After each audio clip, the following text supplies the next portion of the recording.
Now after the death of his servant Moses, the Lord spoke to Joshua son of Nun, Moses' assistant, saying, Moses my servant is dead. Now therefore arise, you and all these people, and cross over the Jordan into the land that I am giving to the children of Israel. I have given you every place where the sole of your foot will tread, just as I promised to Moses. Your territory shall extend from the wilderness and Lebanon to the great river Euphrates, all the land of the Hittites, and west as far as the great sea. No one shall stand against you all the days of your life. As I was with Moses, so will I be with you. I will never leave you nor forsake you. Be strong and courageous, for you shall give these people the inheritance of the land that I swore to their fathers I would give them. Above all, be strong and very courageous. Be careful to observe all the law that my servant Moses commanded you. Do not turn from it to the right or to the left, so that you may prosper wherever you go. This book of the law must not depart from your mouth. Meditate on it day and night, so that you may be careful to do everything written in it. For then you will prosper and succeed in all you do. Have I not commanded you to be strong and courageous? Do not be afraid, do not be discouraged, for the Lord your God is with you wherever you go. Then Joshua commanded the officers of the people, Go through the camp and tell the people, Prepare your provisions, for within 3 days you will cross the Jordan to go in and take possession of the land that the Lord your God is giving you to possess. But to the Reubenites, the Gadites, and the half-tribe of Manasseh, Joshua said, Remember what Moses, the servant of the Lord, commanded you, when he said, The Lord your God will give you rest, and he will give you this land. Your wives, your young children, and your livestock may remain in the land that Moses gave you on this side of the Jordan. But all your mighty men of valor must be armed for battle, to cross over ahead of your brothers and help them, until the Lord gives them rest, as he has done for you. And your brothers also possess the land that the Lord your God is giving them. Then you may return to the land of your inheritance, and take possession of that which Moses the servant of the Lord gave you on the east side of the Jordan. So they answered Joshua, Everything you have commanded us, we will do, and everywhere you send us, we will go. Just as we obeyed Moses in all things, so we will obey you. And may the Lord your God be with you, as he was with Moses. Anyone who rebels against your order and does not obey your words, all that you command him, will be put to death. Above all, be strong and courageous. Then Joshua son of Nun secretly sent 2 spies from Shittim, saying, Go inspect the land, especially Jericho. So they went and entered the house of a prostitute named Rahab, and stayed there. And it was reported to the king of Jericho, Behold, some men of Israel have come here tonight to spy out the land. So the king of Jericho sent to Rahab and said, Bring out the men who came to you and entered your house, for they have come to spy out the whole land. But the woman had taken the 2 men and hidden them. So she said, Yes, the men did come to me, but I did not know where they had come from. At dusk, when the gate was about to close, the men went out, and I do not know which way they went. Pursue them quickly, and you may catch them. But Rahab had taken them up to the roof, and hidden them among the stalks of flax that she had laid out there. So the king's men set out in pursuit of the spies along the road to the fords of the Jordan, and as soon as they had gone out, the gate was shut. Before the spies lay down for the night, Rahab went up on the roof, and said to them, I know that the Lord has given you this land, and that the fear of you has fallen on us, so that all who dwell in the land are melting in fear of you. For we have heard how the Lord dried up the waters of the Red Sea before you, when you came out of Egypt, and what you did to Sihon and Og, the 2 kings of the Amorites across the Jordan, whom you devoted to destruction. When we heard this, our hearts melted, and everyone's courage failed because of you. For the Lord your God is God in the heavens above and on the earth below. Now therefore, please swear to me by the Lord that you will indeed show kindness to my family, because I showed kindness to you. Give me a sure sign that you will spare the lives of my father and mother, my brothers and sisters, and all who belong to them, and that you will deliver us from death." "Our lives for your lives," the men agreed. "If you do not report our mission, we will show you kindness and faithfulness when the Lord gives us the land." Then Rahab let them down by a rope through the window, since the house where she lived was built into the wall of the city. "Go to the hill country," she said, "so that your pursuers will not find you. Hide yourselves there for 3 days until they have returned. Then go on your way." The men said to her, "We will not be bound by this oath you made us swear, unless, when we enter the land, you have tied this scarlet cord in the window through which you let us down, and unless you have brought your father and mother and brothers and all your family into your house. If anyone goes out the door of your house into the street, his blood will be on his own head, and we will be innocent. But if a hand is laid on anyone with you in the house, his blood will be on our heads.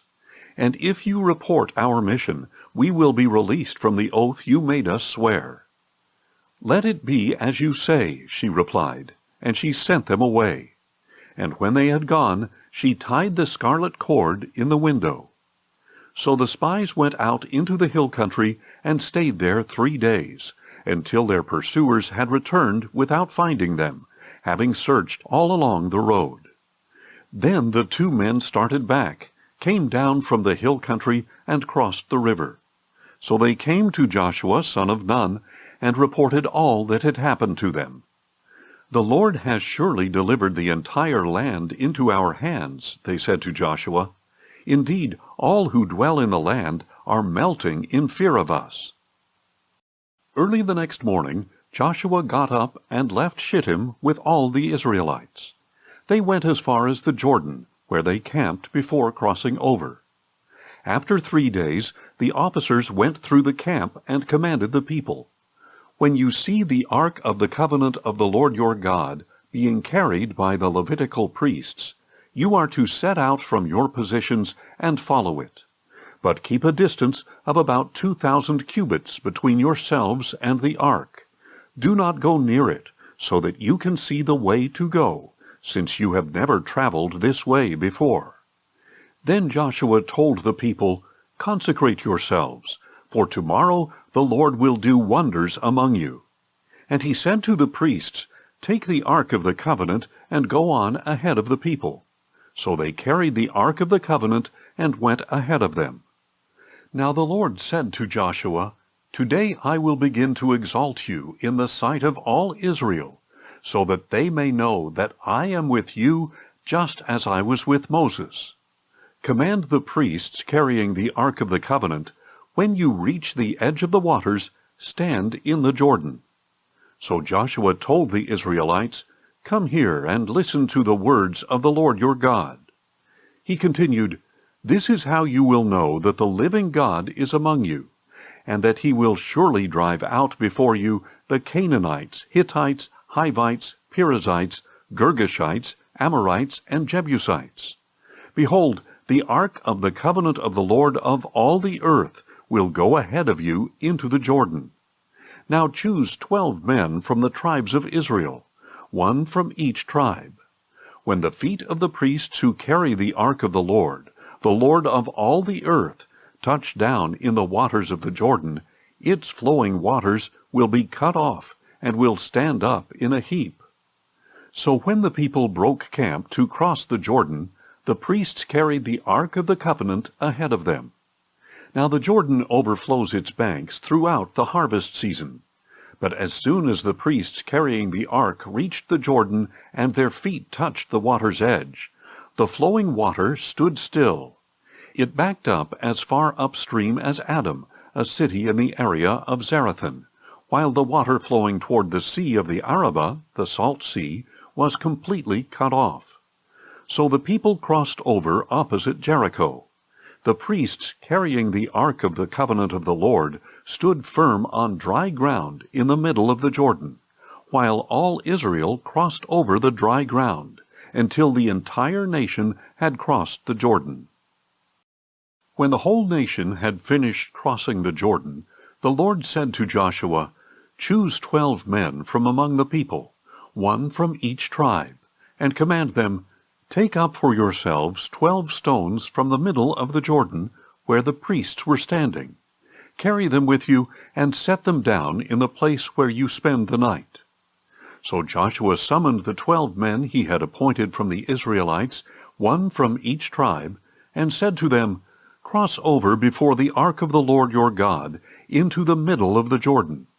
Each of you is to take a stone upon his shoulder, according to the number of the tribes of Israel, to serve as a sign among you. In the future, when your children ask, 'What do these stones mean to you?' you are to tell them, 'The waters of the Jordan were cut off before the ark of the covenant of the Lord. When it crossed the Jordan, the waters were cut off. Therefore these stones will be a memorial to the Israelites forever.' Thus the Israelites did as Joshua had commanded them. They took up 12 stones from the middle of the Jordan, 1 for each tribe of Israel, just as the Lord had told Joshua.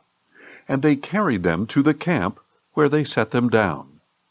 Joshua also set up 12 stones in the middle of the Jordan, in the place where the priests who carried the Ark of the Covenant stood.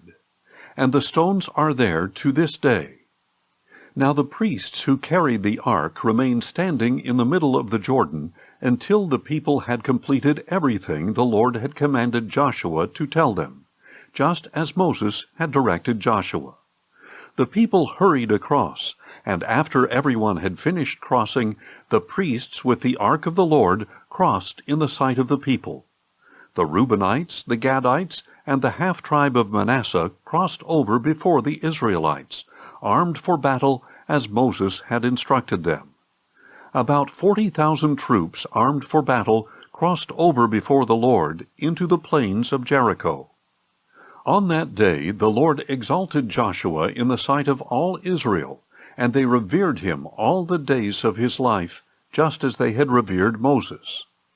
Then the Lord said to Joshua, "Command the priests who carry the ark of the testimony to come up from the Jordan."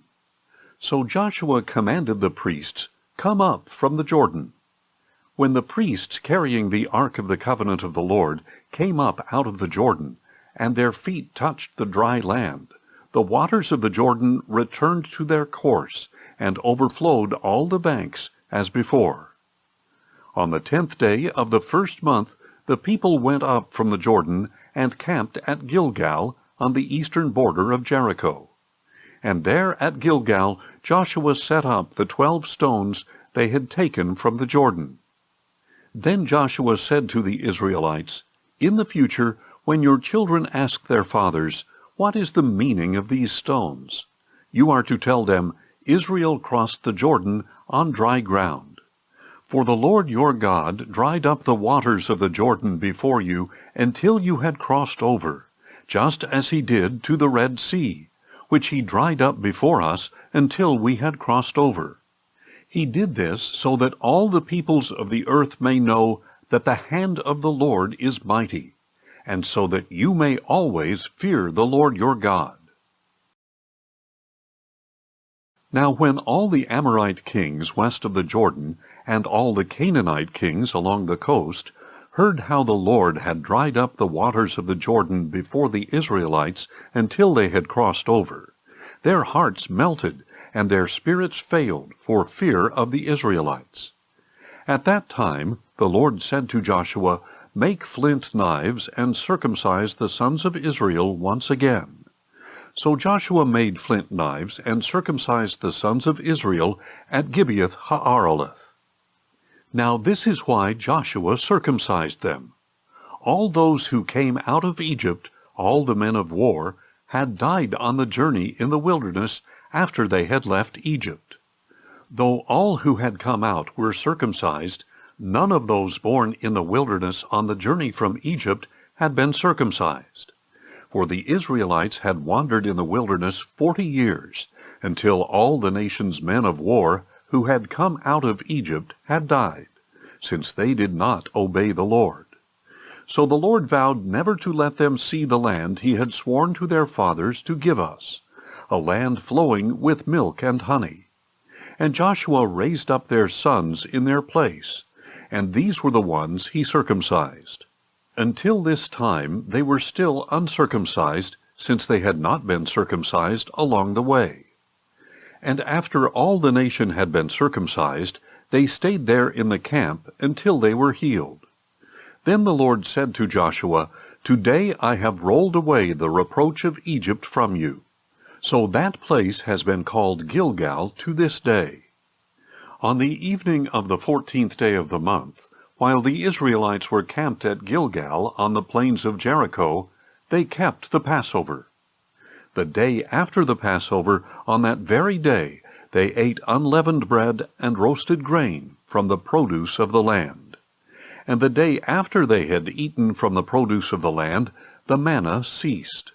There was no more manna for the Israelites, so that year they began to eat the crops of the land of Canaan.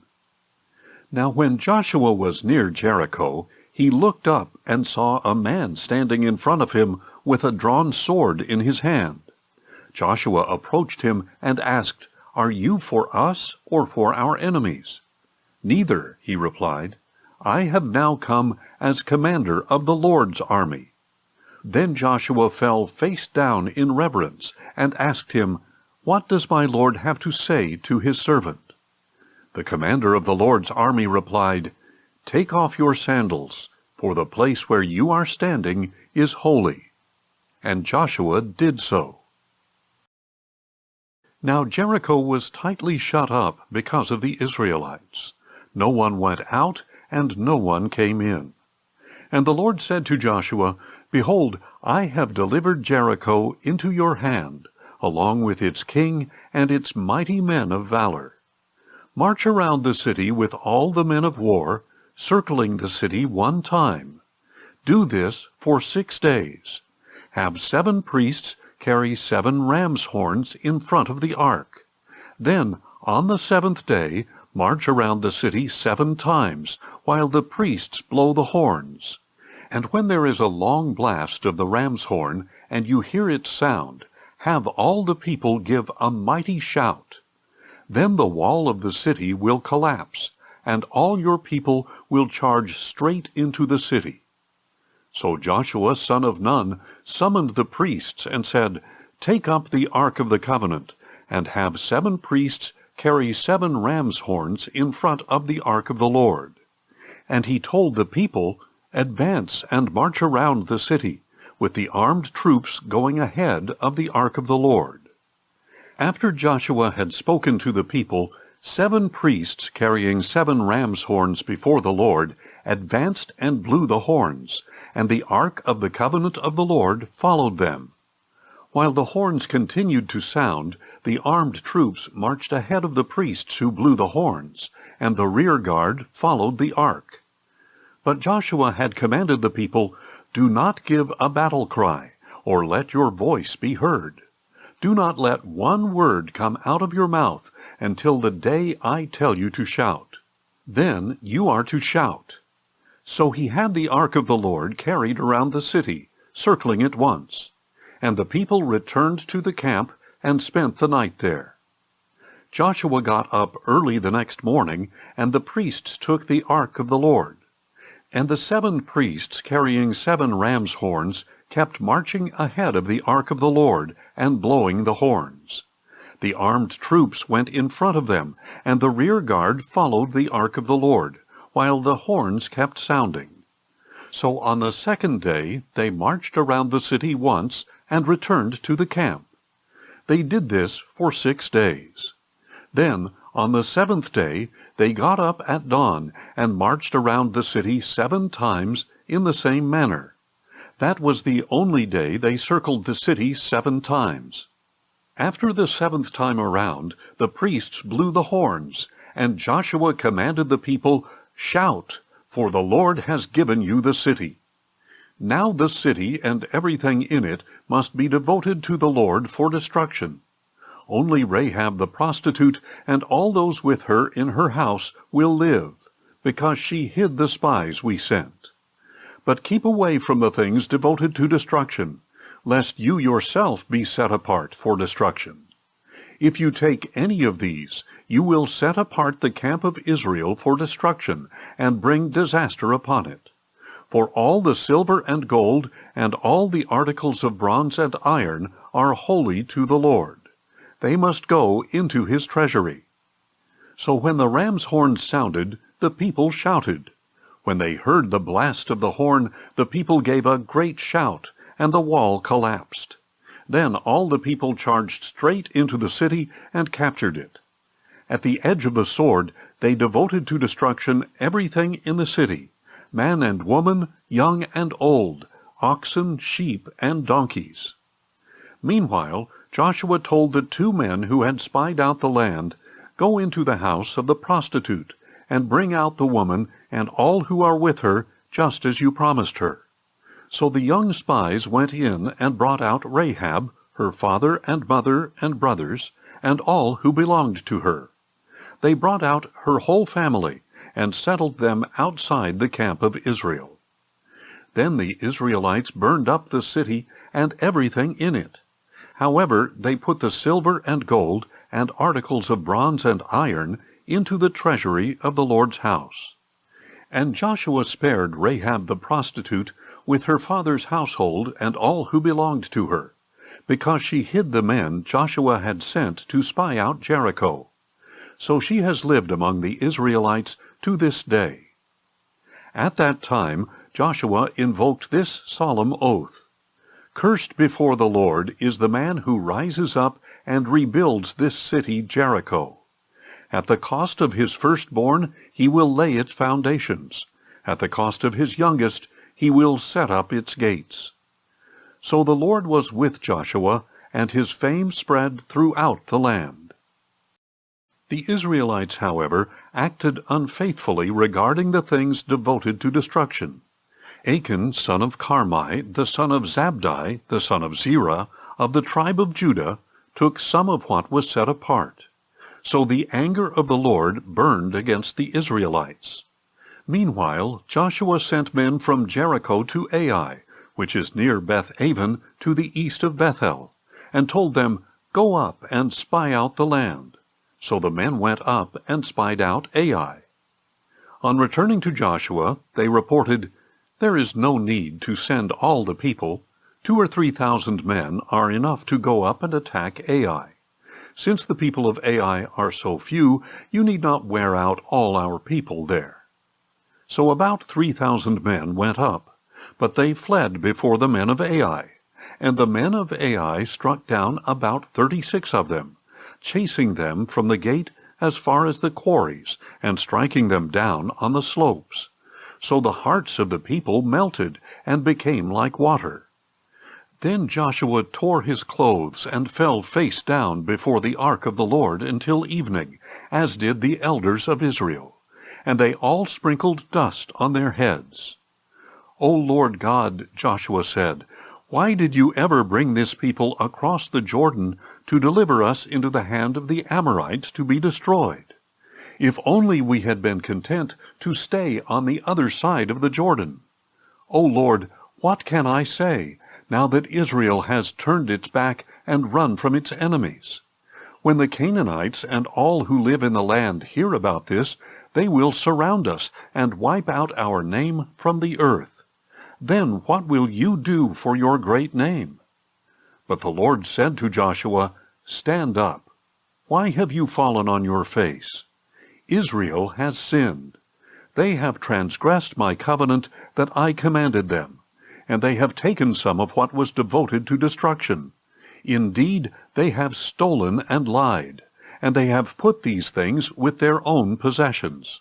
This is why the Israelites cannot stand against their enemies. They will turn their backs and run from their enemies, because they themselves have been set apart for destruction. I will no longer be with you unless you remove from among you whatever is devoted to destruction. Get up and consecrate the people, saying, Consecrate yourselves for tomorrow, for this is what the Lord, the God of Israel, says.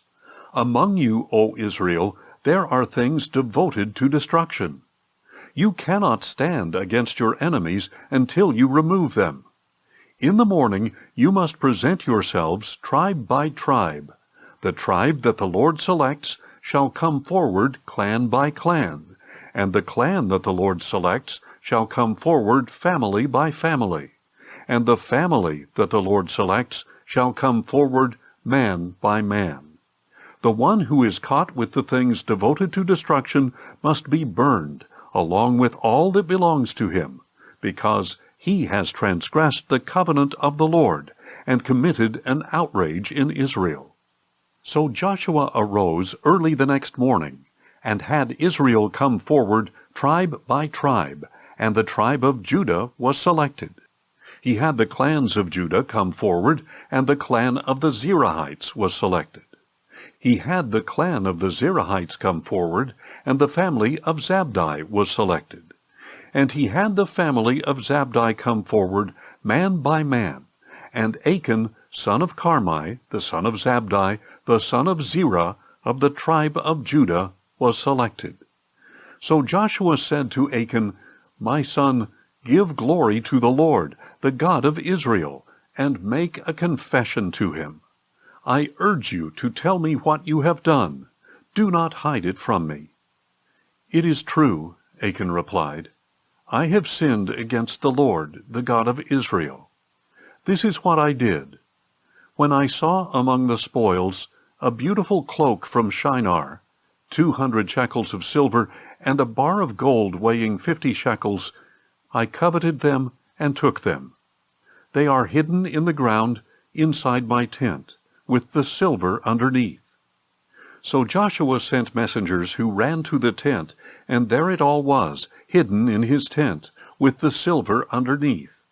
They took the things from inside the tent, brought them to Joshua and all the Israelites, and spread them out before the Lord. Then Joshua, together with all Israel, took Achan, son of Zerah, the silver, the cloak, the bar of gold, his sons and daughters, his oxen and donkeys and sheep, his tent, and everything else he owned, and brought them to the valley of Achor. Why have you brought this trouble upon us? Said Joshua. Today the Lord will bring trouble upon you. And all Israel stoned him to death. Then they stoned the others and burned their bodies. And they heaped over Achan a large pile of rocks that remains to this day. So the Lord turned from his burning anger. Therefore that place is called the Valley of Achor to this day. Then the Lord said to Joshua, Do not be afraid or discouraged. Take the whole army with you, and go up and attack Ai. See, I have delivered into your hand the king of Ai, his people, his city, and his land. And you shall do to Ai and its king as you did to Jericho and its king, except that you may carry off their plunder and livestock for yourselves. Set up an ambush behind the city. So Joshua and the whole army set out to attack Ai. Joshua chose 30,000 mighty men of valor, and sent them out at night with these orders. Pay attention. You are to lie in ambush behind the city, not too far from it. All of you must be ready. Then I and all the troops with me will advance on the city. When they come out against us, as they did the first time, we will flee from them. They will pursue us until we have drawn them away from the city, for they will say, The Israelites are running away from us as they did before. So as we flee from them, you are to rise from the ambush and seize the city, for the Lord your God will deliver it into your hand. And when you have taken the city, set it on fire. Do as the Lord has commanded. See, I have given you orders. So Joshua sent them out, and they went to the place of ambush and lay in wait between Bethel and Ai, to the west of Ai. But Joshua spent that night among the people. Joshua got up early the next morning and mobilized his men, and he and the elders of Israel marched before them up to Ai. Then all the troops who were with him marched up and approached the city. They arrived in front of Ai and camped to the north of it, with the valley between them and the city. Now Joshua had taken about 5,000 men and set up an ambush between Bethel and Ai to the west of the city. So the forces were stationed with the main camp to the north of the city and the rear guard to the west of the city. And that night Joshua went into the valley. When the king of Ai saw the Israelites, he hurried out early in the morning with the men of the city to engage them in battle at an appointed place overlooking the Arabah. But he did not know that an ambush had been set up against him behind the city. Joshua and all Israel let themselves be beaten back before them, and they fled toward the wilderness. Then all the men of Ai were summoned to pursue them, and they followed Joshua and were drawn away from the city. Not a man was left in Ai or Bethel who did not go out after Israel, leaving the city wide open while they pursued Israel. Then the Lord said to Joshua, "Hold out your battle lance toward Ai, for into your hand I will deliver the city." So Joshua held out his battle lance toward Ai, and as soon as he did so, the men in ambush rose quickly from their position. They rushed forward, entered the city, captured it, and immediately set it on fire. When the men of Ai turned and looked back, the smoke of the city was rising into the sky. They could not escape in any direction, and the troops who had fled to the wilderness now became the pursuers. When Joshua and all Israel saw that the men in ambush had captured the city, and that smoke was rising from it, they turned around and struck down the men of Ai. Meanwhile, those in the ambush came out of the city against them, and the men of Ai were trapped between the Israelite forces on both sides. So Israel struck them down until no survivor or fugitive remained. But they took the king of Ai alive and brought him to Joshua. When Israel had finished killing all the men of Ai who had pursued them into the field and wilderness, and when every last one of them had fallen by the sword, all the Israelites returned to Ai and put it to the sword as well. A total of 12,000 men and women fell that day, all the people of Ai. Joshua did not draw back the hand that held his battle lance until he had devoted to destruction all who lived in Ai. Israel took for themselves only the cattle and plunder of that city, as the Lord had commanded Joshua. So Joshua burned Ai and made it a permanent heap of ruins, a desolation to this day. He hung the king of Ai on a tree until evening, and at sunset Joshua commanded that they take down the body from the tree and throw it down at the entrance of the city gate. And over it they raised a large pile of rocks, which remains to this day. At that time Joshua built an altar on Mount Ebal to the Lord, the God of Israel, just as Moses, the servant of the Lord, had commanded the Israelites. He built it according to what is written in the book of the law of Moses, an altar of uncut stones on which no iron tool has been used. And on it they offered burnt offerings to the Lord, and they sacrificed peace offerings. And there, in the presence of the Israelites, Joshua inscribed on the stones a copy of the law of Moses, which he had written. All Israel, foreigners and citizens alike, with their elders, officers, and judges, stood on both sides of the Ark of the Covenant of the Lord, facing the Levitical priests who carried it. Half of the people stood in front of Mount Gerizim, and half of them in front of Mount Ebal, as Moses, the servant of the Lord, had commanded earlier, to bless the people of Israel. Afterward, Joshua read aloud all the words of the law, the blessings and the curses, according to all that is written in the book of the law. There was not a word of all that Moses had commanded that Joshua failed to read before the whole assembly of Israel, including the women, the little ones, and the foreigners who lived among them. Now when news of this reached all the kings west of the Jordan, those in the hill country, the foothills, and all along the coast of the great sea toward Lebanon, the Hittites, Amorites, Canaanites, Perizzites, Hivites, and Jebusites, they came together to wage war against Joshua and Israel.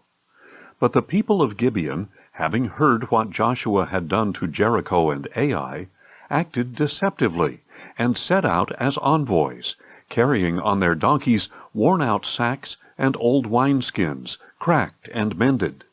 They put worn, patched sandals on their feet, and threadbare clothing on their bodies, and their whole supply of bread was dry and moldy.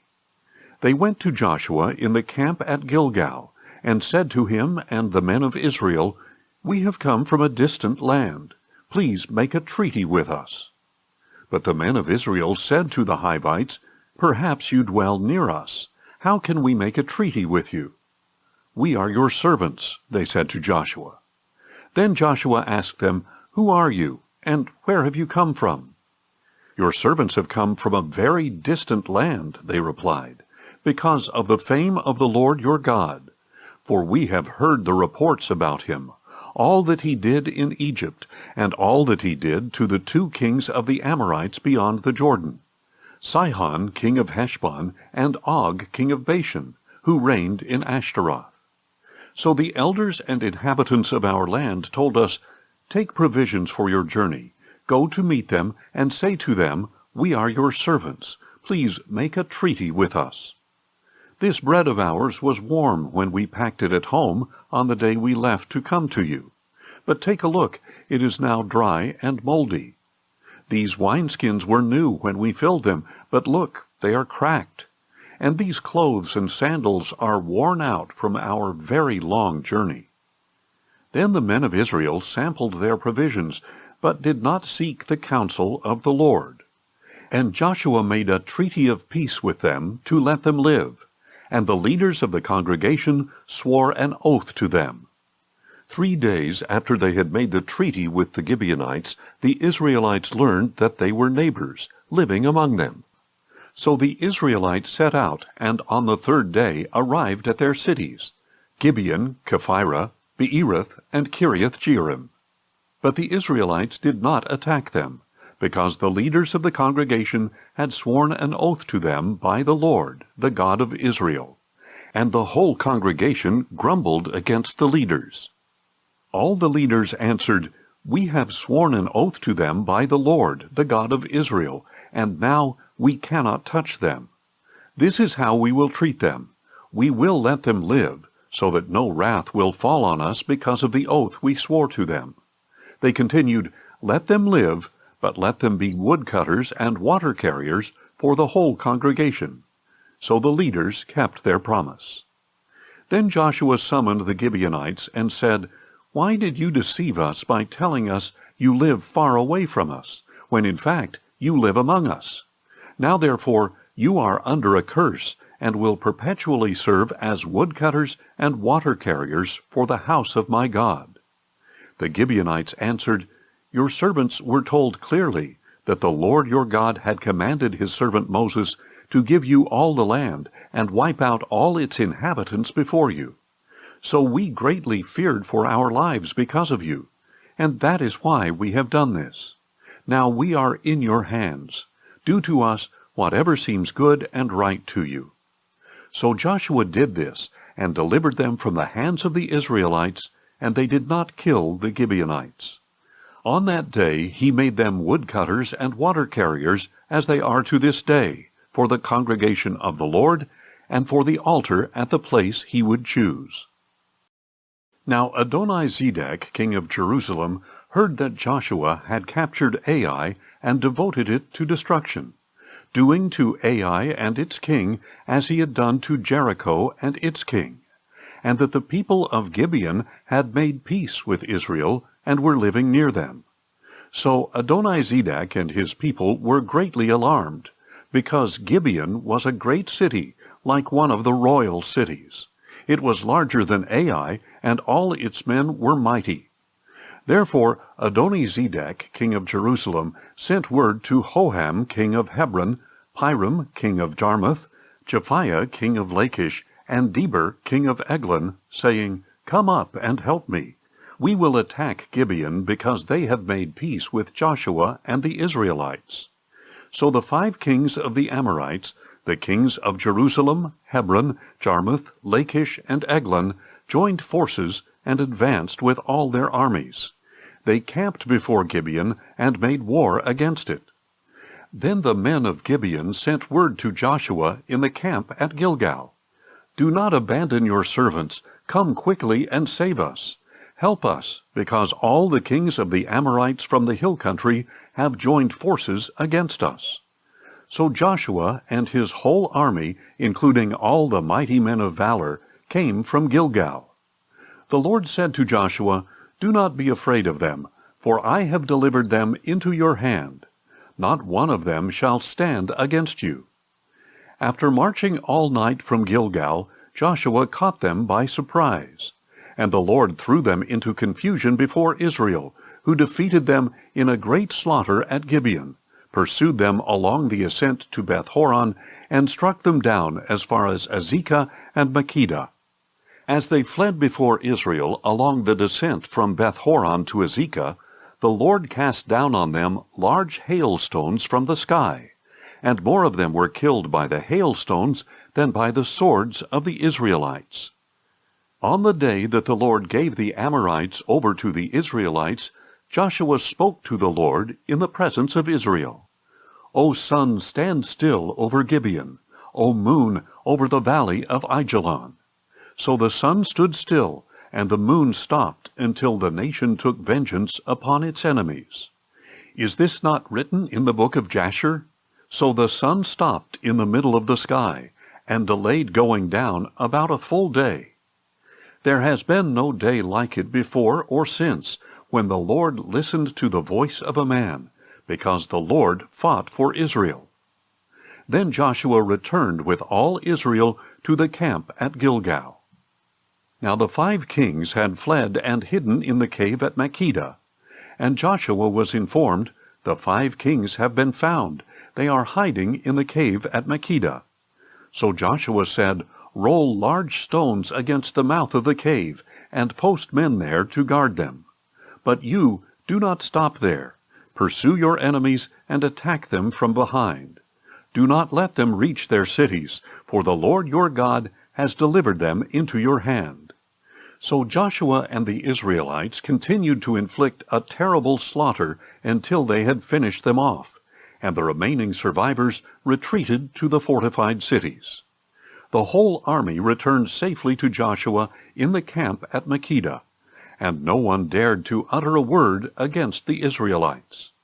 Then Joshua said, Open the mouth of the cave, and bring those 5 kings out to me. So they brought the 5 kings out of the cave, the kings of Jerusalem, Hebron, Jarmuth, Lachish, and Eglon.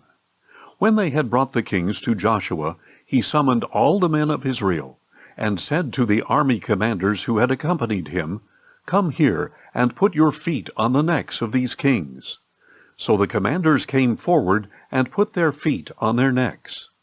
Do not be afraid or discouraged, Joshua said. Be strong and courageous, for the Lord will do this to all the enemies you fight.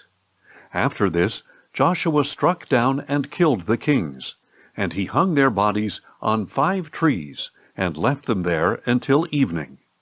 At sunset, Joshua ordered that they be taken down from the trees and thrown into the cave in which they had hidden.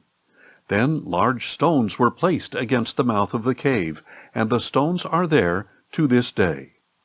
On that day Joshua captured Makkedah and put it to the sword along with its king.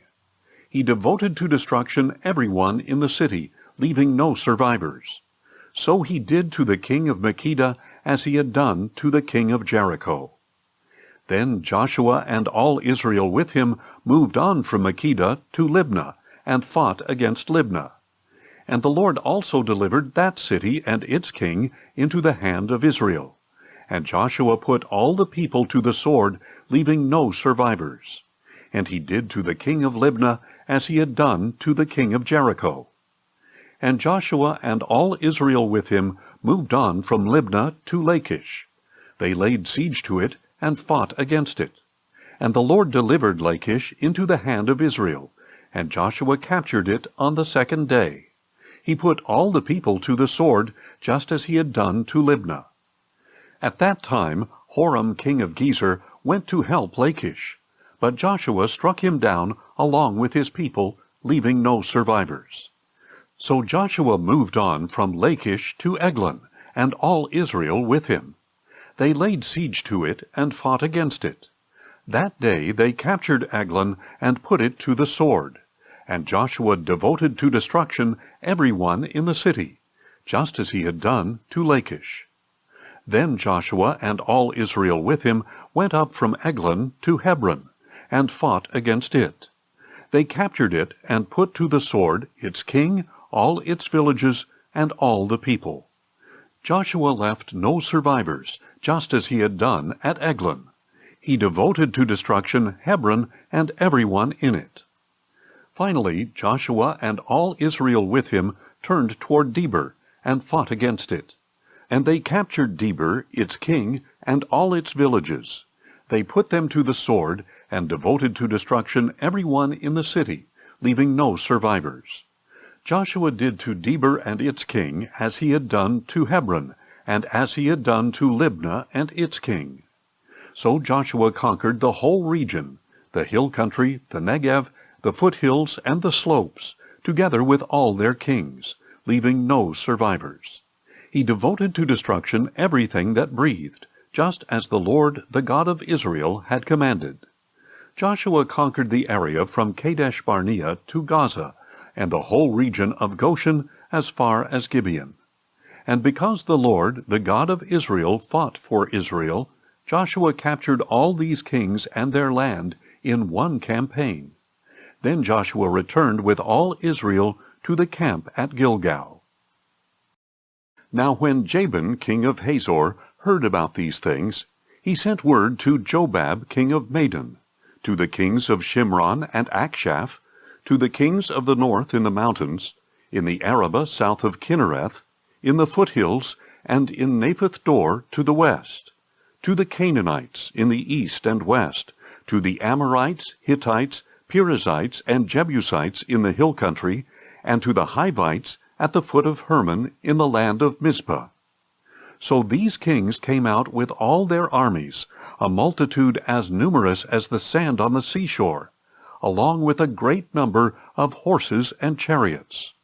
All these kings joined forces and encamped at the waters of Merom to fight against Israel.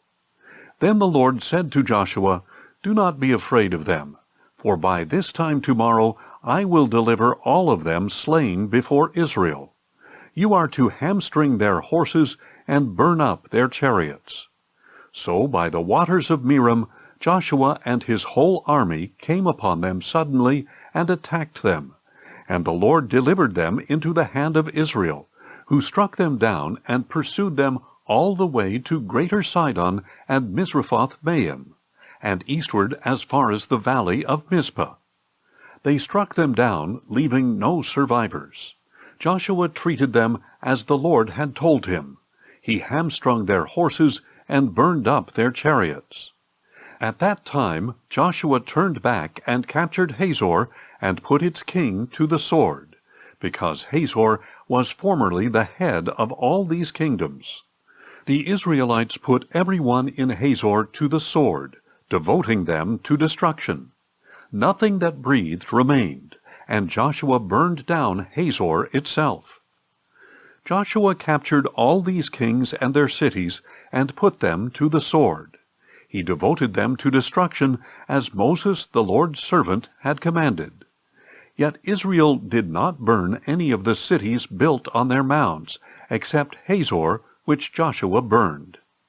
The Israelites took for themselves all the plunder and livestock of these cities, but they put all the people to the sword until they had completely destroyed them, not sparing anyone who breathed. As the Lord had commanded his servant Moses, so Moses commanded Joshua. That is what Joshua did, leaving nothing undone of all that the Lord had commanded Moses. So Joshua took this entire region, the hill country, all the Negev, all the land of Goshen, the western foothills, the Arabah, and the mountains of Israel and their foothills, from Mount Halak, which rises toward Seir, as far as Baal Gad in the valley of Lebanon, at the foot of Mount Hermon. He captured all their kings and struck them down, putting them to death. Joshua waged war against all these kings for a long period of time. No city made peace with the Israelites except the Hivites living in Gibeon. All others were taken in battle. For it was of the Lord to harden their hearts to engage Israel in battle, so that they would be set apart for destruction and would receive no mercy, being annihilated as the Lord had commanded Moses. At that time Joshua proceeded to eliminate the Anakim from the hill country of Hebron, Debir, and Anab, and from all the hill country of Judah and of Israel. Joshua devoted them to destruction along with their cities. No Anakim were left in the land of the Israelites. Only in Gaza, Gath, and Ashdod did any survive. So Joshua took the entire land, in keeping with all that the Lord had spoken to Moses. And Joshua gave it as an inheritance to Israel, according to the allotments to their tribes. Then the land had rest from war. Now these are the kings of the land whom the Israelites struck down, and whose lands they took beyond the Jordan to the east, from the Arnon valley to Mount Hermon, including all the Arabah eastward. Sihon, king of the Amorites, who lived in Heshbon. He ruled from Aroer on the rim of the Arnon valley, along the middle of the valley, up to the Jabbok river, the border of the Ammonites, that is, half of Gilead, as well as the Arabah east of the Sea of Kinnereth to the Sea of the Arabah, the Salt Sea, eastward through Beth Jeshimoth, and southward below the slopes of Pisgah. And Og, king of Bashan, one of the remnant of the Rephaim, who lived in Ashtaroth and Edrei. He ruled over Mount Hermon, Salekah, all of Bashan up to the border of the Geshurites and Maacathites, and half of Gilead to the border of Sihon, king of Heshbon. Moses, the servant of the Lord, and the Israelites had struck them down and given their land as an inheritance to the Reubenites, the Gadites, and the half-tribe of Manasseh.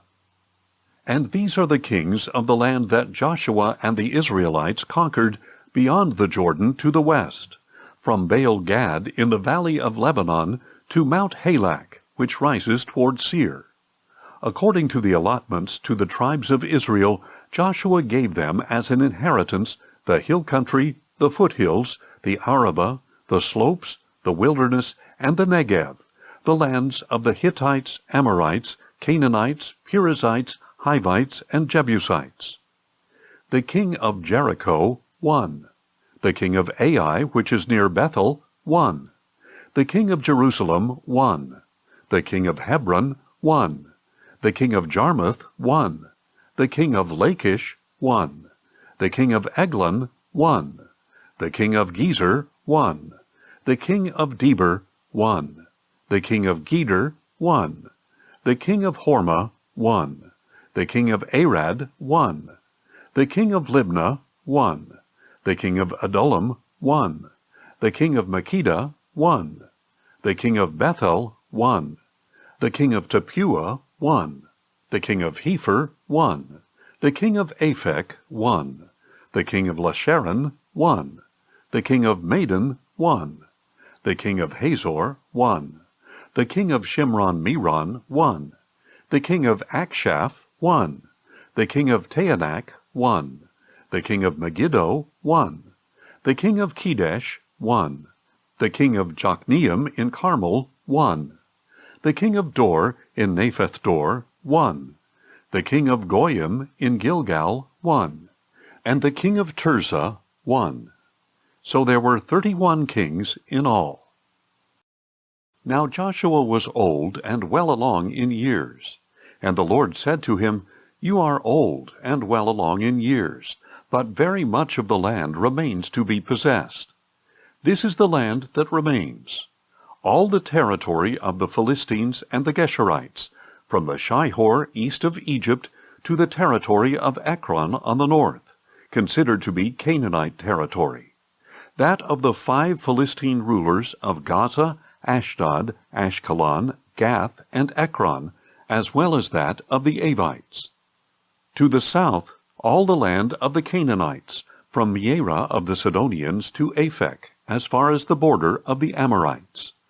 The land of the Gebalites, and all Lebanon to the east, from Baal-gad below Mount Hermon to Lebo-hamath.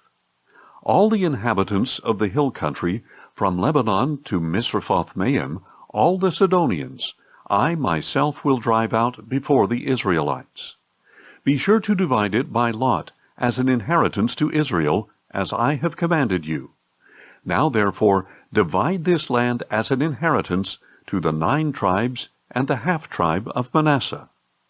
The other half of Manasseh, along with the Reubenites and Gadites, had received the inheritance Moses had given them beyond the Jordan to the east, just as Moses, the servant of the Lord, had assigned to them. The area from Aroer on the rim of the Arnon Valley, along with the city in the middle of the valley, the whole plateau of Medeba as far as Dibon, and all the cities of Sihon, king of the Amorites, who reigned in Heshbon, as far as the border of the Ammonites. Also Gilead and the territory of the Geshurites and Maacathites, all of Mount Hermon, and all Bashan as far as Salekah, the whole kingdom of Og in Bashan, who had reigned in Ashtaroth and Edrei, and had remained as a remnant of the Rephaim. Moses had struck them down and dispossessed them, but the Israelites did not drive out the Geshurites or the Maacathites. So Gesher and Maacath dwell among the Israelites to this day. To the tribe of Levi, however, Moses had given no inheritance. The offerings made by fire to the Lord, the God of Israel, are their inheritance, just as he had promised them. This is what Moses had given to the clans of the tribe of Reuben. The territory from Aroer on the rim of the Arnon Valley, along with the city in the middle of the valley, to the whole plateau beyond Medeba, to Heshbon and all its cities on the plateau, including Dibon, Bamoth Baal, Beth Baal Meon, Jahaz, Kedemoth, Mephaath, Kiriathaim, Sibmah, Zereth Shahar on the hill in the valley, Beth Peor, the slopes of Pisgah, and Beth Jeshimoth. All the cities of the plateau, and all the kingdom of Sihon, king of the Amorites, who reigned in Heshbon until Moses killed him and the chiefs of Midian, Evi, Rekem, Zur, Hur, and Reba, the princes of Sihon who lived in the land. The Israelites also killed the diviner Balaam son of Beor, along with the others they put to the sword. And the border of the Reubenites was the bank of the Jordan. This was the inheritance of the clans of the Reubenites, including the cities and villages. This is what Moses had given to the clans of the tribe of Gad, the territory of Jazer, all the cities of Gilead, and half the land of the Ammonites as far as Aroer near Rabbah, the territory from Heshbon to Ramoth-mizpah and Betonim, and from Mahanaim to the border of Debir, and in the valley Beth-haram, Beth-nimrah, Succoth, and Zaphon, with the rest of the kingdom of Sihon king of Heshbon, the territory on the east side of the Jordan up to the edge of the Sea of Kinnereth. This was the inheritance of the clans of the Gadites, including the cities and villages. This is what Moses had given to the clans of the half-tribe of Manasseh, that is, to half the tribe of the descendants of Manasseh. The territory from Mahanaim through all Bashan, all the kingdom of Og king of Bashan, including all the towns of Jair that are in Bashan, 60 cities, half of Gilead, and Ashtaroth and Edrei, the royal cities of Og in Bashan. All this was for the clans of the descendants of Machir, son of Manasseh, that is, half of the descendants of Machir. These were the portions Moses had given them on the plains of Moab beyond the Jordan, east of Jericho. To the tribe of Levi, however, Moses had given no inheritance. The Lord, the God of Israel, is their inheritance, just as he had promised them. Now these are the portions that the Israelites inherited in the land of Canaan, as distributed by Eleazar the priest, Joshua son of Nun, and the heads of the families of the tribes of Israel. Their inheritance was assigned by lot for the 9½ tribes, as the Lord had commanded through Moses. For Moses had given the inheritance east of the Jordan to the other 2½ tribes, but he granted no inheritance among them to the Levites. The descendants of Joseph became 2 tribes, Manasseh and Ephraim, and no portion of the land was given to the Levites, except for cities in which to live, along with pasture lands for their flocks and herds. So the Israelites did as the Lord had commanded Moses, and they divided the land. Then the sons of Judah approached Joshua at Gilgal, and Caleb, son of Jephunneh the Kenizzite, said to him, "You know what the Lord said to Moses, the man of God, at Kadesh Barnea, about you and me. I was 40 years old when Moses, the servant of the Lord, sent me from Kadesh Barnea to spy out the land, and I brought back to him an honest report. Although my brothers who went with me made the hearts of the people melt with fear, I remained loyal to the Lord my God. On that day Moses swore to me, saying, 'Surely the land on which you have set foot will be an inheritance to you and your children forever, because you have wholly followed the Lord my God.' Now behold, as the Lord promised, he has kept me alive these 45 years, since he spoke this word to Moses, while Israel wandered in the wilderness. So here I am today, 85 years old, still as strong today as I was the day Moses sent me out. As my strength was then, so it is now for war, for going out, and for coming in. Now therefore, give me this hill country that the Lord promised me on that day. For you yourself heard then that the Anakim were there, with great and fortified cities. Perhaps with the Lord's help I will drive them out, as the Lord has spoken." Then Joshua blessed Caleb, son of Jephunneh, and gave him Hebron as his inheritance. Therefore Hebron belongs to Caleb, son of Jephunneh the Kenizzite, as an inheritance to this day, because he wholly followed the Lord, the God of Israel. Hebron used to be called Kiriath Arba, after Arba, the greatest man among the Anakim. Then the land had rest from war. Now the allotment for the clans of the tribe of Judah extended to the border of Edom, to the wilderness of Zin at the extreme southern boundary. Their southern border started at the bay on the southern tip of the Salt Sea, proceeded south of the ascent of Akrabim, continued on to Zin, went over to the south of Kadesh Barnea, ran past Hezron up to Adar, and curved toward Karka. It proceeded to Asmon, joined the brook of Egypt, and ended at the sea. This was their southern border. The eastern border was the Salt Sea, as far as the mouth of the Jordan. The northern border started from the bay of the sea at the mouth of the Jordan, went up to Beth Hoglah, proceeded north of Beth Araba, and went up to the stone of Bohan, son of Reuben.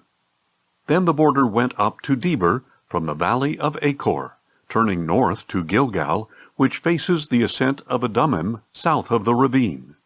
It continued along the waters of En-Shemesh and came out at Enrogel. From there the border went up the valley of Hinnom along the southern slope of the Jebusites, that is, Jerusalem, and ascended to the top of the hill that faces the valley of Hinnom on the west, at the northern end of the valley of Rephaim. From the hilltop The border curved to the spring of the waters of Nephtoah, proceeded to the cities of Mount Ephron, and then bent around toward Baalah, that is, Kiriath-Jearim. The border curled westward from Baalah to Mount Seir, ran along the northern slope of Mount Jearim, that is, Kesalon, went down to Beth-Shemesh, and crossed to Timnah. Then it went out to the northern slope of Ekron, curved toward Shikkeron, proceeded to Mount Baalah, went on to Jabneel, and ended at the sea. And the western border was the coastline of the Great Sea. These are the boundaries around the clans of the descendants of Judah. According to the Lord's command to him, Joshua gave Caleb, son of Jephunneh, a portion among the sons of Judah, Kiriath Arba, that is, Hebron. Arba was the forefather of Anak. And Caleb drove out from there the 3 sons of Anak, the descendants of Sheshai, Ahiman, and Talmai, the children of Anak. From there he marched against the inhabitants of Debir, formerly known as Kiriath-Sepher. And Caleb said, "To the man who strikes down Kiriath-Sepher and captures it, I will give my daughter Achsah in marriage." So Othniel, son of Caleb's brother Kenaz, captured the city, and Caleb gave his daughter Achsah to him in marriage. One day Achsah came to Othniel and urged him to ask her father for a field. When she got off her donkey, Caleb asked her, "What do you desire?"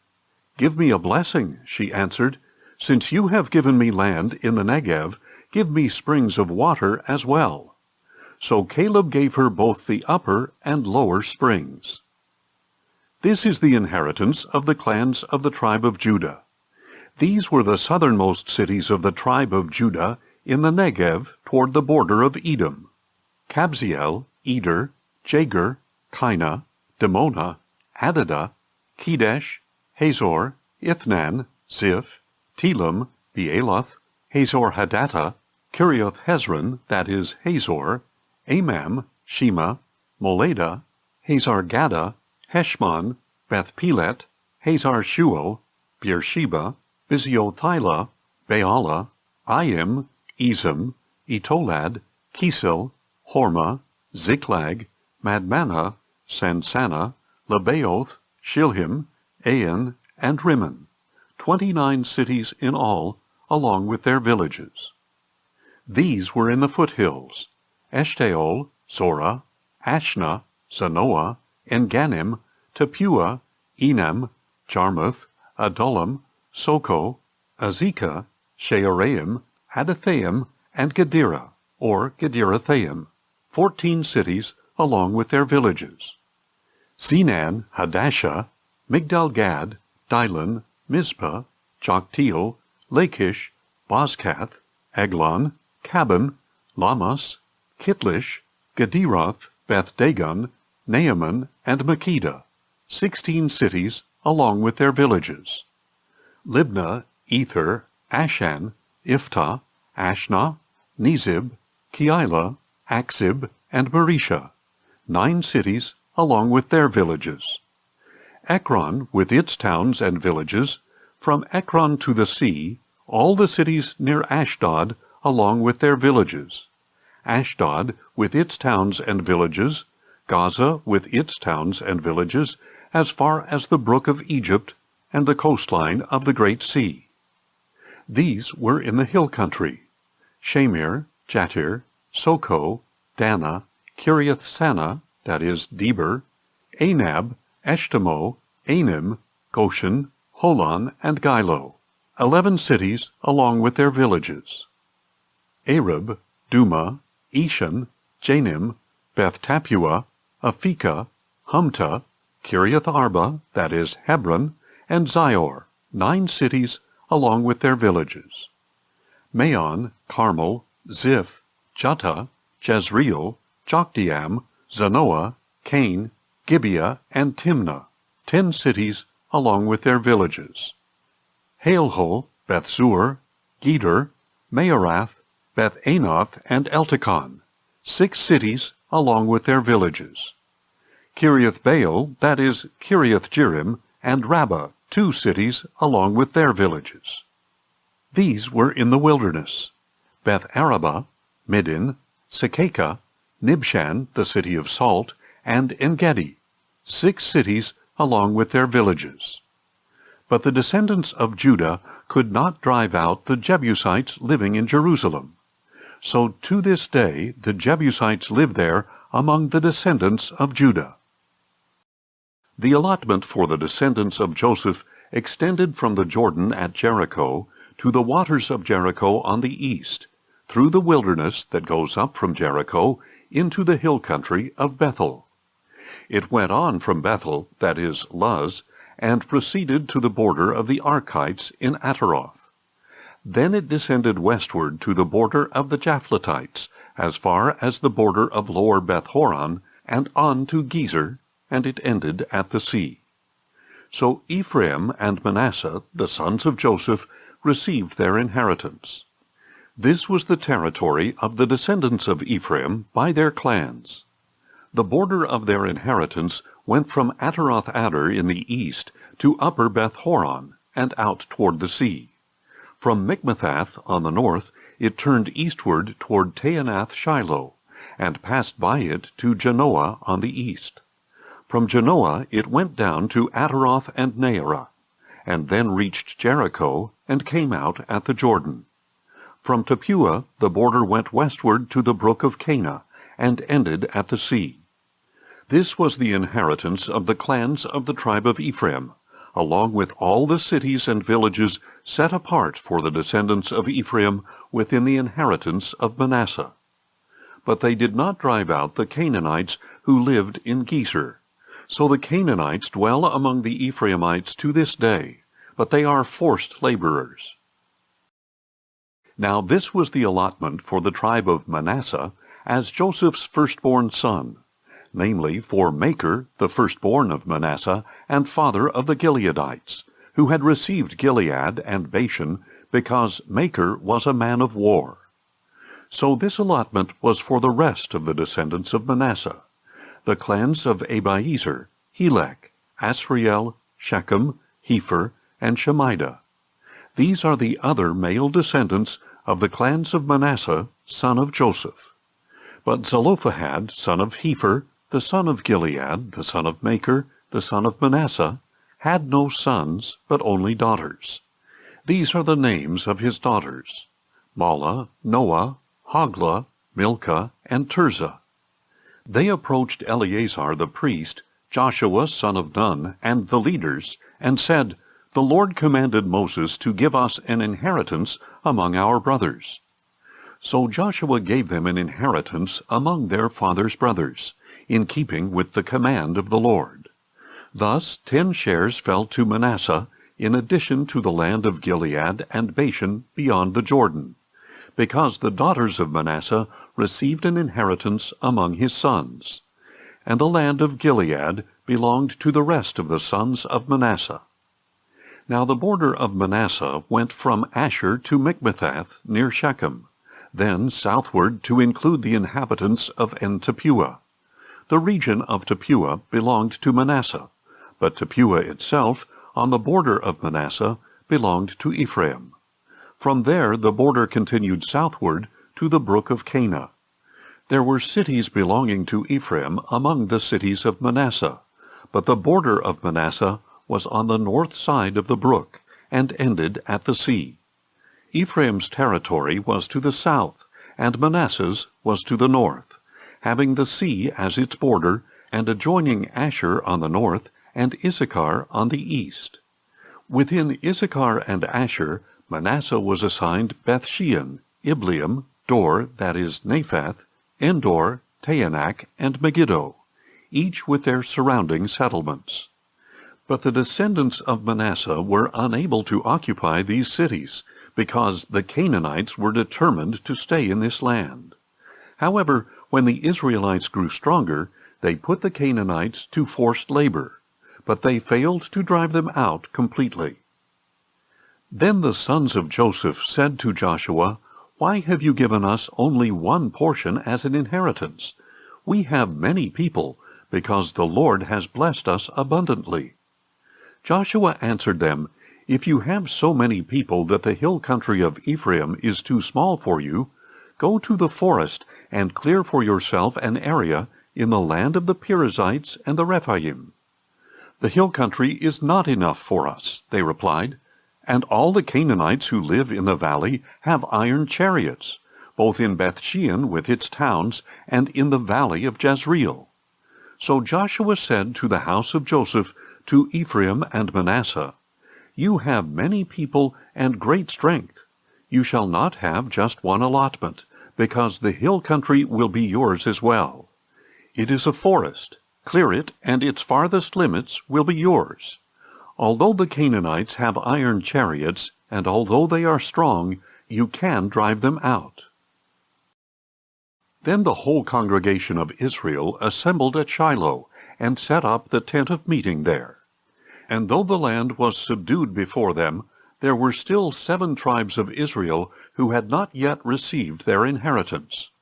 So Joshua said to the Israelites, How long will you put off entering and possessing the land that the Lord, the God of your fathers, has given you? Appoint 3 men from each tribe, and I will send them out to survey the land and map it out, according to the inheritance of each. Then they will return to me and divide the land into 7 portions. Judah shall remain in their territory in the south, and the house of Joseph shall remain in their territory in the north. When you have mapped out the 7 portions of land and brought it to me, I will cast lots for you here in the presence of the Lord our God. The Levites, however, have no portion among you, because their inheritance is the priesthood of the Lord. And Gad, Reuben, and half the tribe of Manasseh have already received the inheritance that Moses, the servant of the Lord, gave them beyond the Jordan to the east. As the men got up to go out, Joshua commanded them to map out the land, saying, Go and survey the land, map it out, and return to me. Then I will cast lots for you here in Shiloh in the presence of the Lord. So the men departed and went throughout the land, mapping it city by city into 7 portions. Then they returned with the document to Joshua at the camp in Shiloh. And Joshua cast lots for them in the presence of the Lord at Shiloh, where he distributed the land to the Israelites according to their divisions. The first lot came up for the clans of the tribe of Benjamin. Their allotted territory lay between the tribes of Judah and Joseph. On the north side, their border began at the Jordan, went up past the northern slope of Jericho, headed west through the hill country, and came out at the wilderness of Bethaven. From there, the border crossed over to the southern slope of Luz, that is, Bethel, and went down to Ataroth-Adar on the hill south of Lower Beth-horon.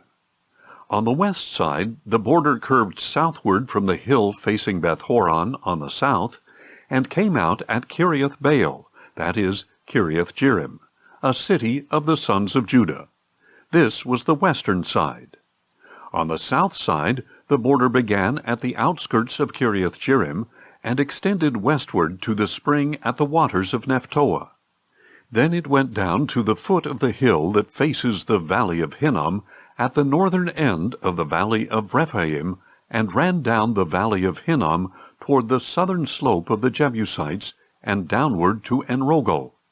From there it curved northward and proceeded to En-shemesh, and on to Galiloth, facing the ascent of Adummim, and continued down to the stone of Bohan, son of Reuben. Then it went on to the northern slope of Beth-arabah, and went down into the valley. The border continued to the northern slope of Beth-hoglah, and came out at the northern bay of the Salt Sea, at the mouth of the Jordan. This was the southern border. On the east side the border was the Jordan. These were the borders around the inheritance of the clans of the tribe of Benjamin. These were the cities of the clans of the tribe of Benjamin: Jericho, Beth-hoglah, Emek-keziz, Beth-arabah, Zemaraim, Bethel, Avim, Para, Ophrah, Kepher-ammonai, Ophni, and Geba, 12 cities along with their villages. Gibeon, Ramah, Beeroth, Mizpah, Kephirah, Moza, Rechem, Irpeel, Tarala, Zelah, Haelath, Jebus, that is, Jerusalem, Gibeah, and Kiriath-Jearim, 14 cities along with their villages. This was the inheritance of the clans of the tribe of Benjamin. The second lot came out for the clans of the tribe of Simeon. Their inheritance lay within the territory of Judah and included Beersheba, or Sheba, Moladah, Hazar-Shual, Bela, Ezem, El-Tolad, Bethel, Hormah, Ziklag, Beth-Markaboth, Hazar-Susa, Beth-Lebaoth, and Sheruhen, 13 cities along with their villages. Ain, Rimmon, Ether, and Ashan, 4 cities along with their villages, and all the villages surrounding these cities as far as Balath-beer, Ramah of the Negev. This was the inheritance of the clans of the tribe of Simeon. The inheritance of the Simeonites was taken from the territory of Judah, because the share for Judah's descendants was too large for them. So the Simeonites received an inheritance within Judah's portion. The third lot came up for the clans of the tribe of Zebulun. The border of their inheritance stretched as far as Sarid. It went up westward to Maralah, reached Dabbesheth, and met the brook east of Jokneam. From Sarid it turned eastward along the border of Kisloth-Tabor, and went on to Daberath and up to Japhiah. From there it crossed eastward to Gath-Hepher and to Athkazin. It extended to Rimmon and curved around toward Neah.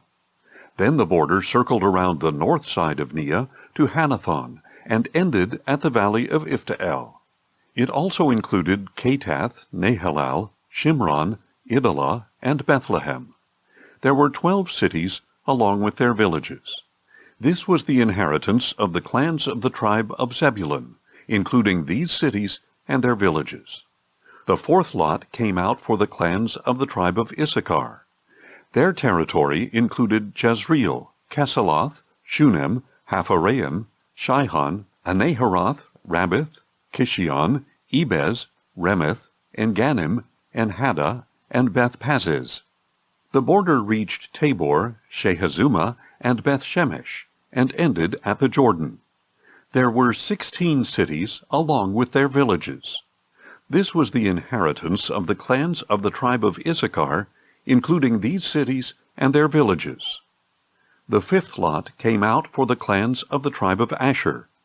Their territory included Helkath, Halai, Beton, Akshaph, Alamelech, Amad, and Mishal. On the west, the border touched Carmel and Shihor-Libnath, then turned eastward toward Beth-Dagon, touched Zebulun and the valley of Ifta-el, and went north to Beth-Emek and Naail, passing Cable on the left. It went on to Ebron, Rehob, Hammon, and Cana, as far as Greater Sidon. The border then turned back toward Ramah, as far as the fortified city of Tyre, turned toward Hosa, and came out at the sea, in the region of Aksib, Ummah, Aphek, and Rehob. There were 22 cities along with their villages. This was the inheritance of the clans of the tribe of Asher, including these cities and their villages. The sixth lot came out for the clans of the tribe of Naphtali. Their border started at Heleph and the great tree of Zaanannim, passing Adami-Nekeb and Jabneel as far as Lakum and ending at the Jordan. Then the border turned westward to Asnoth-Tabor and ran from there to Hukkok, touching Zebulun on the south side, Asher on the west, and Judah at the Jordan on the east. The fortified cities were Ziddim, Zur, Hamath, Rakkath, Kinnereth, Adamah, Ramah, Hazor, Kedesh, Edrei, and Hazor, Iron, Migdal-El, Horem, Beth-Anath, and Beth-Shemesh. There were 19 cities along with their villages. This was the inheritance of the clans of the tribe of Naphtali, including these cities and their villages. The seventh lot came out for the clans of the tribe of Dan. The territory of their inheritance included Zorah, Eshtaol, Shemesh, Shealabin, Aijalon, Ithla, Elon, Timnah, Ekron, Eltekah, Gibbethon, Baalath, Jehud, Beni-Berak, Gath-Rimmon, Mijarkon, and Rakkon, including the territory across from Joppa.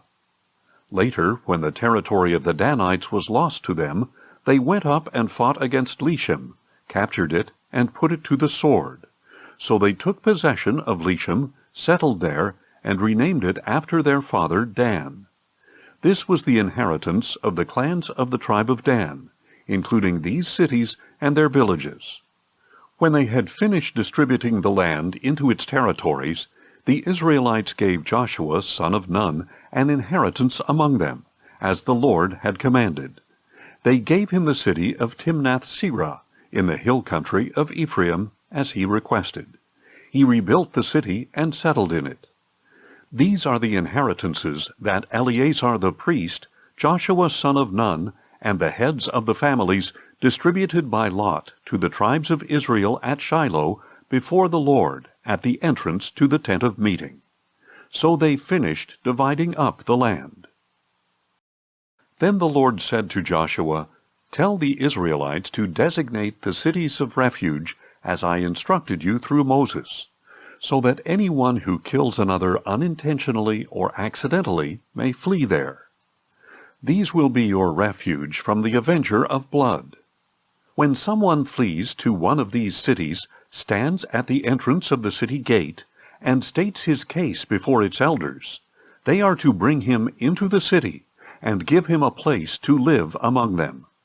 Now if the avenger of blood pursues him, they must not surrender the manslayer into his hand, because that man killed his neighbor accidentally without prior malice.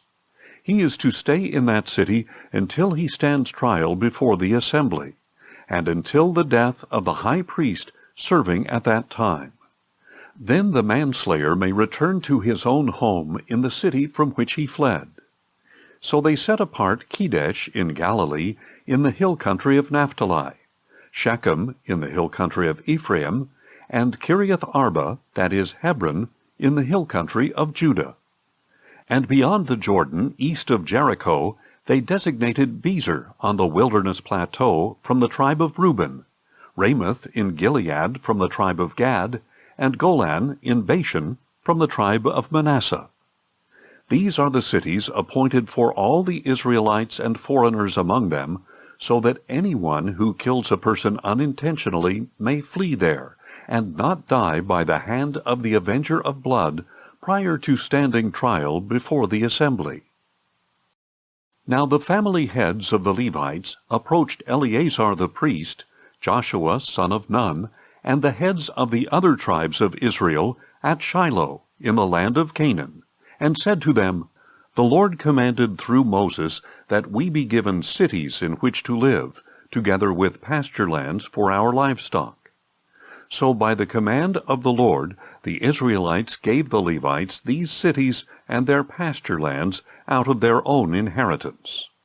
The first lot came out for the Kohathite clans. The Levites, who were descendants of Aaron the priest, received 13 cities by lot from the tribes of Judah, Simeon, and Benjamin. The remaining descendants of Kohath received 10 cities by lot from the tribes of Ephraim, Dan, and the half-tribe of Manasseh. The descendants of Gershon received 13 cities by lot from the tribes of Issachar, Asher, Naphtali, and the half-tribe of Manasseh in Bashan.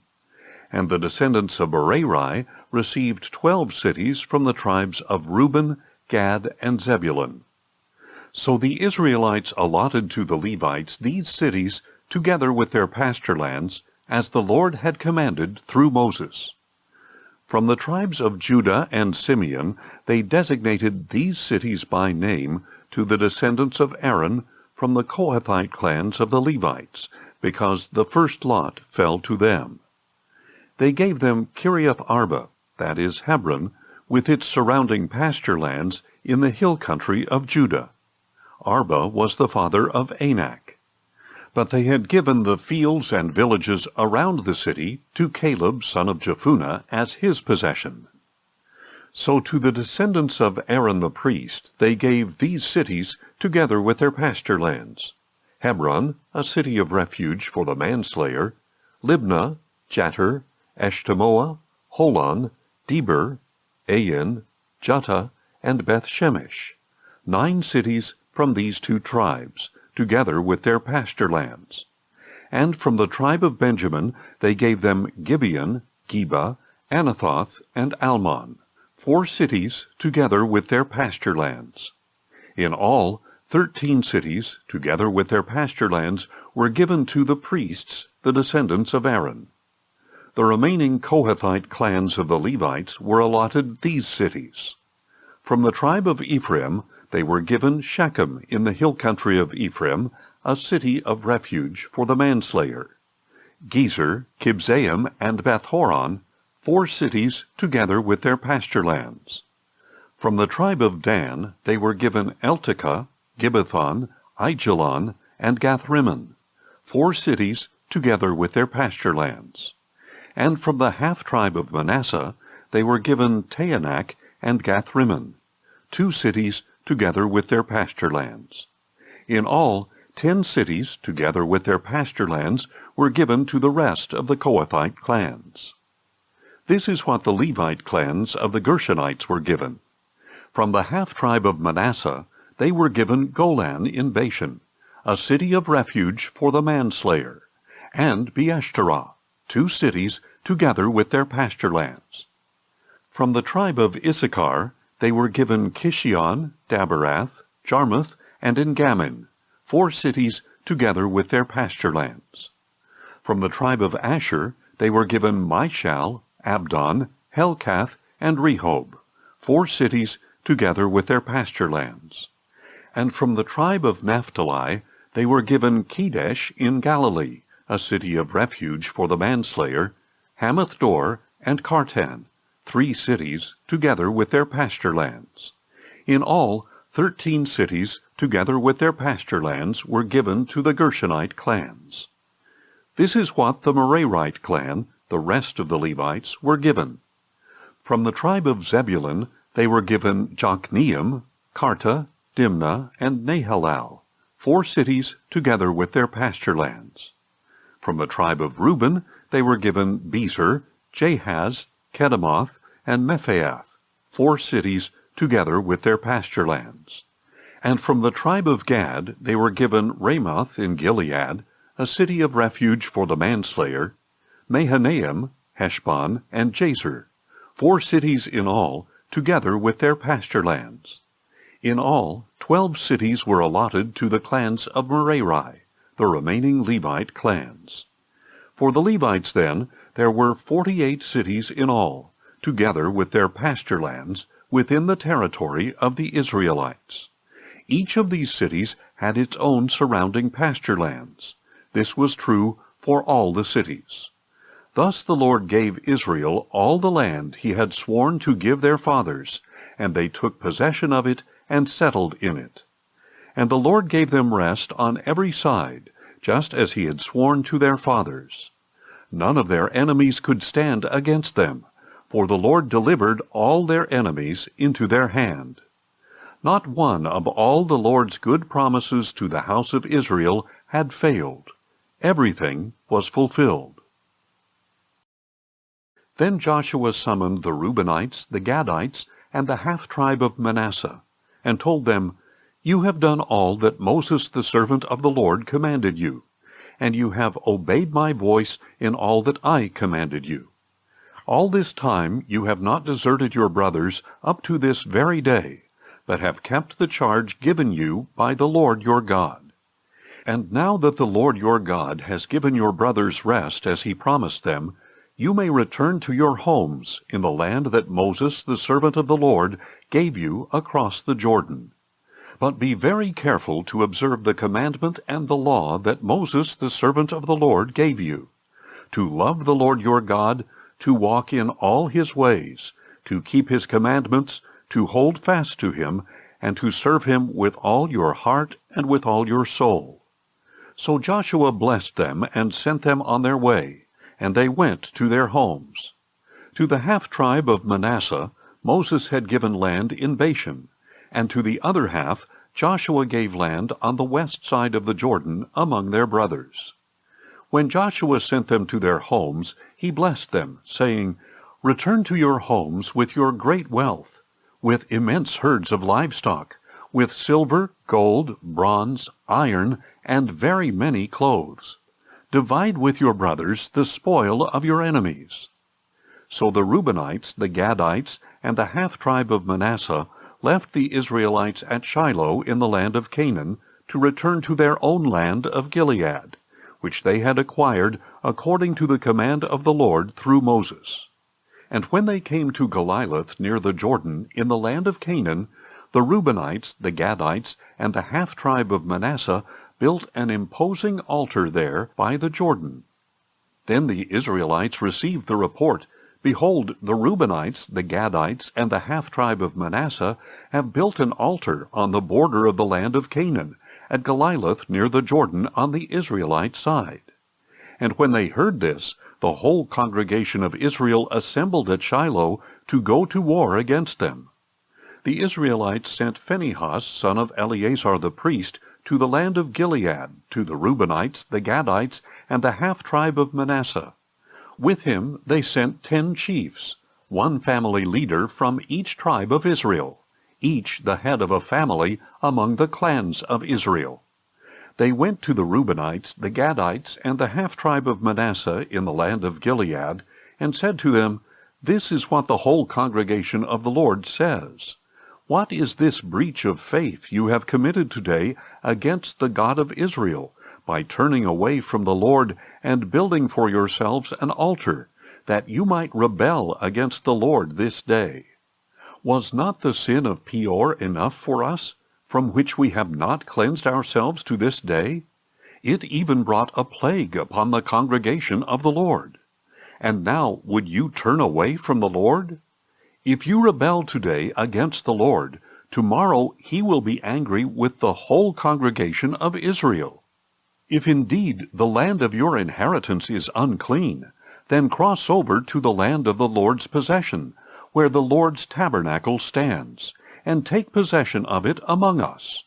But do not rebel against the Lord or against us by building for yourselves an altar other than the altar of the Lord our God. Was not Achan son of Zerah unfaithful regarding what was set apart for destruction, bringing wrath upon the whole congregation of Israel? Yet it was not only Achan who perished because of his sin. Then the Reubenites, the Gadites, and the half-tribe of Manasseh answered the leaders of the clans of Israel, "The Lord, the Mighty One, is God. The Lord, the Mighty One, is God. He knows, and may Israel also know. If this was in rebellion or breach of faith against the Lord, do not spare us today. If we have built for ourselves an altar to turn away from him, and to offer burnt offerings and grain offerings on it, or to sacrifice fellowship offerings on it, may the Lord himself hold us accountable.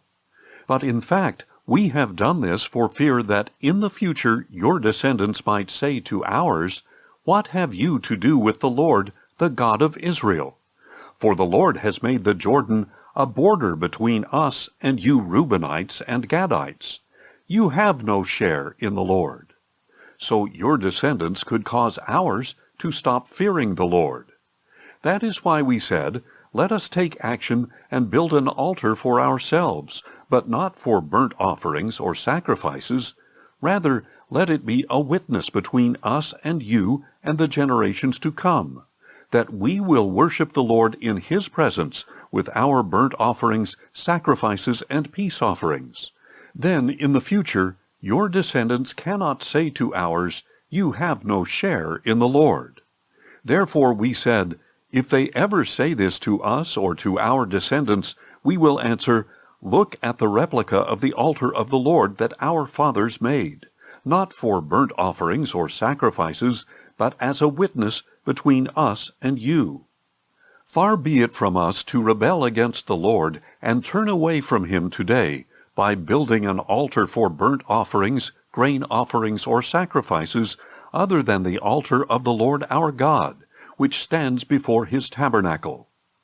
When Phinehas the priest and the chiefs of the congregation, the heads of Israel's clans who were with him, heard what the descendants of Reuben, Gad, and Manasseh had to say, they were satisfied.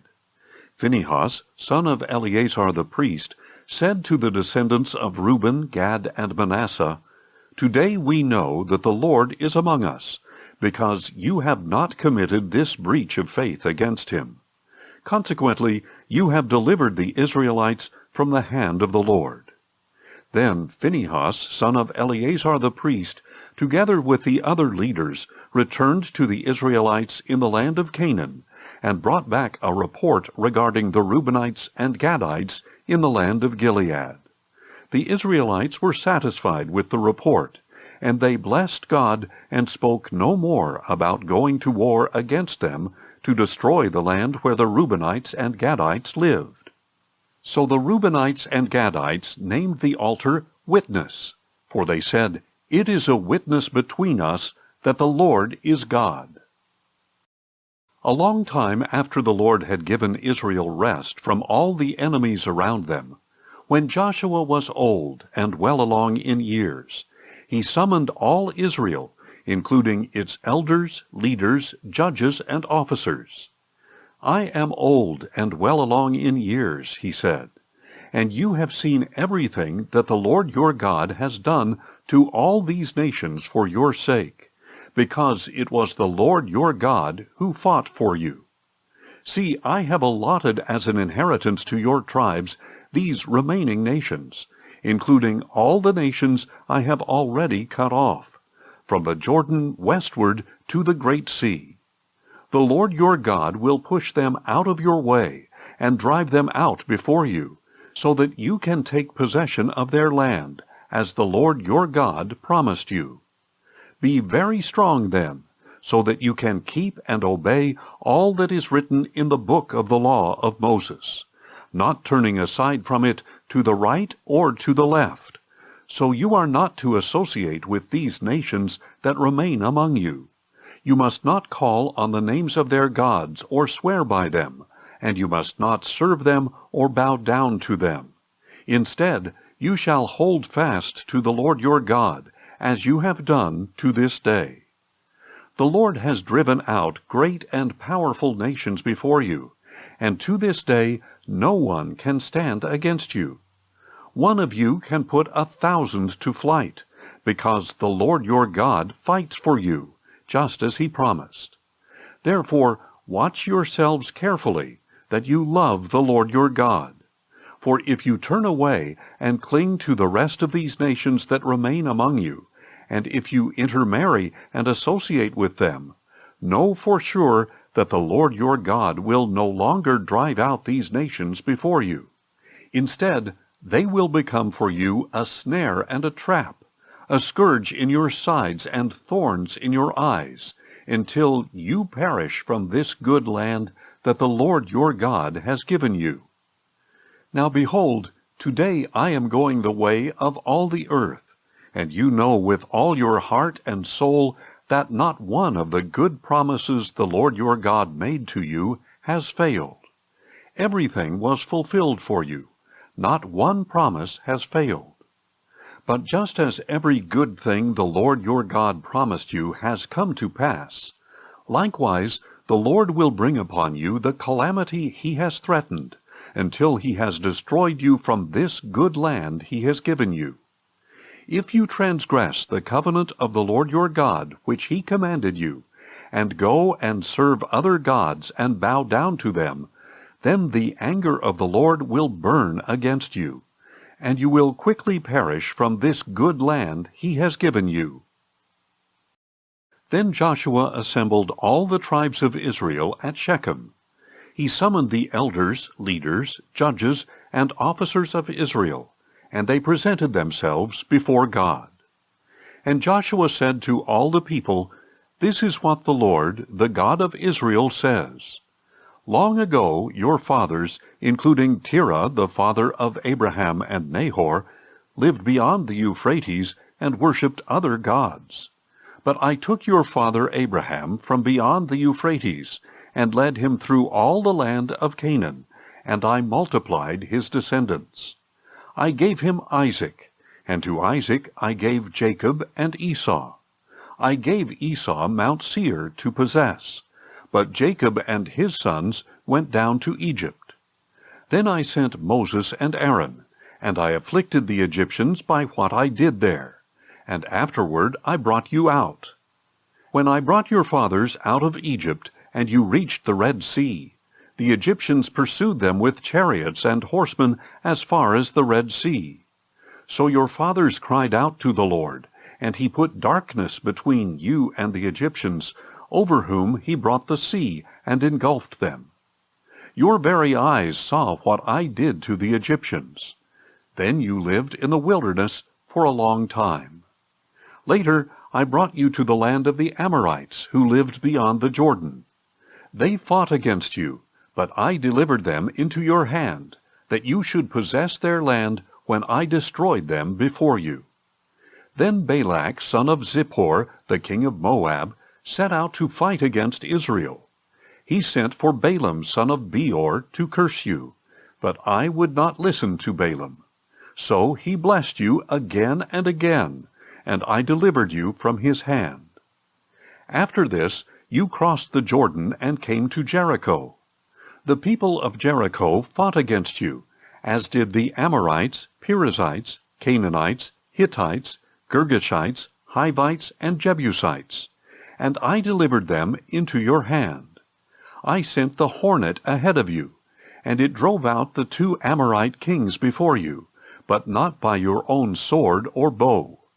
So I gave you a land on which you did not toil, and cities that you did not build. And now you live in them, and eat from vineyards and olive groves that you did not plant. Now therefore fear the Lord, and serve him in sincerity and truth. Cast aside the gods your fathers served beyond the Euphrates and in Egypt, and serve the Lord. But if it is unpleasing in your sight to serve the Lord, then choose for yourselves this day whom you will serve, whether the gods your fathers served beyond the Euphrates, or the gods of the Amorites in whose land you are living. As for me and my house, we will serve the Lord. The people replied, Far be it from us to forsake the Lord to serve other gods. For the Lord our God brought us and our fathers out of the land of Egypt, out of the house of slavery, and performed these great signs before our eyes. He also protected us throughout our journey, and among all the nations through which we traveled. And the Lord drove out before us all the nations, including the Amorites who lived in the land. We too will serve the Lord, because he is our God. But Joshua said to the people, You are not able to serve the Lord, for he is a holy God. He is a jealous God. He will not forgive your rebellion or your sins. If you forsake the Lord and serve foreign gods, he will turn and bring disaster on you and consume you, even after he has been good to you. No, replied the people, we will serve the Lord. Then Joshua told them, You are witnesses against yourselves that you have chosen to serve the Lord. We are witnesses, they said. Now therefore, he said, Get rid of the foreign gods among you, and incline your hearts to the Lord, the God of Israel. So the people said to Joshua, We will serve the Lord our God, and obey his voice. On that day Joshua made a covenant for the people, and there at Shechem he established for them a statute and ordinance. Joshua recorded these things in the book of the law of God. Then he took a large stone and set it up there under the oak that was near the sanctuary of the Lord. And Joshua said to all the people, You see this stone. It will be a witness against us, for it has heard all the words the Lord has spoken to us, and it will be a witness against you if you ever deny your God. Then Joshua sent the people away, each to his own inheritance. Some time later, Joshua, son of Nun, the servant of the Lord, died at the age of 110. And they buried him in the land of his inheritance, at Timnath-Serah, in the hill country of Ephraim, north of Mount Gaash. Israel had served the Lord throughout the days of Joshua and of the elders who outlived him, and who had experienced all the works that the Lord had done for Israel. And the bones of Joseph, which the Israelites had brought up out of Egypt, were buried at Shechem, in the plot of land that Jacob had purchased from the sons of Hamor, Shechem's father, for 100 pieces of silver. So it became an inheritance for Joseph's descendants. Eleazar, son of Aaron, also died, and they buried him at Gibeah, which had been given to his son Phinehas, in the hill country of Ephraim.